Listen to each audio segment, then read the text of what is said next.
A potential show of force, the Chinese Navy set to conduct another round of military drills near the Korean Peninsula tomorrow. This ahead of a planned inter-Korean summit in September, according to China's maritime authorities. All is happening after President Trump blamed China for stalling U.S. nuclear talks with North Korea due to its escalating trade war. Here now, General Jack Keane, Fox News strategic analyst. First of all, General, good to see you. Thank you for coming in. Should we be concerned about these new maneuvers by China? Well, yeah, they're part of a much larger pattern. We're involved in a big power competition once again with China and Russia, and particularly in the case of China. What they're really about is they want to dominate and control the Indo-Pacific region. They want the United States to have considerably less influence than what they've ever had in the past.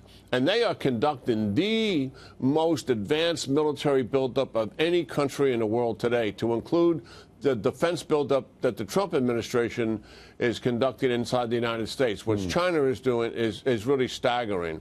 They're almost at parity right now with our Navy, and they're going to exceed that capability here and go past us in terms of their maritime and air development. Now, there is a question about how much they're using their authority over North Korea to stall these talks. The president says it's considerable. Is there anything we can do about it? Because we're going to war with them on the trade front. Is that must not be helping?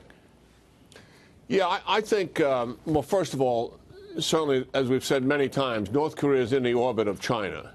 And ever since the summit took place in Singapore, what we've seen, David, is China has opened the aperture a little wider in terms of providing sanction relief to the North Koreans. And the United States has reported it on that publicly for a number of weeks now.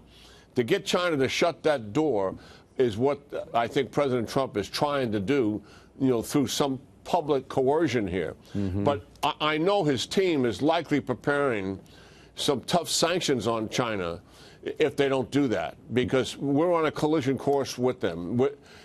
If China is not helping us denuclearize North Korea, then it's not going to happen. Yeah. And the Trump administration certainly knows that. They're clear-eyed about it, and they're going to have to move in that direction. I think right now it's public diplomacy. China is still our friend. I've got a good relationship with President Xi. That's kind of where the president is. Right. But behind the scenes, believe me, they're preparing for one heck of a fight here with China. But, I do like the fact that the entire administration, from the people at the State Department to the people in the military to the people on the trade front, they're all working together. They all kind of have a common knowledge of these relationships between trade and North Korea and China. That must be a sense of comfort for you in this whole thing. Yeah, I mean, the administration has looked at the world when they came in, and I think they really have it right in terms of the strategic framework. Big power competition again.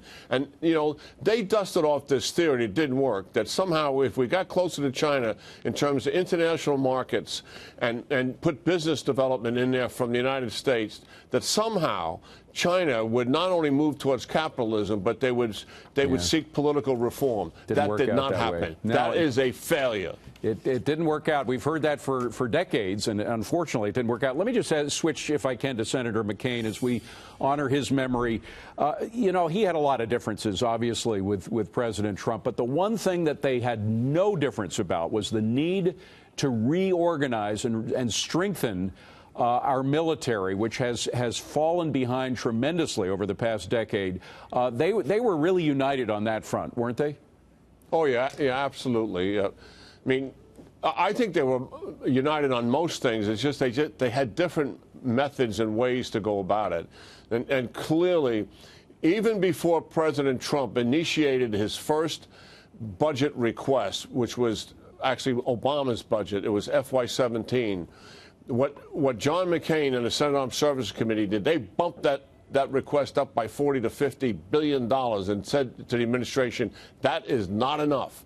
We have got a long way to go to make up for the deficit we've had here these last 8 years, and they're absolutely right about that. And in a sense, Senator McCain was educating the new team about how far we really had to go to get ourselves out of that military deficit we've been in for so long. You know, I think on that front, even Donald Trump, for all of his misgivings about Senator McCain, is going to miss him tremendously as an ally on that front. General, thank you very much. Good to see you.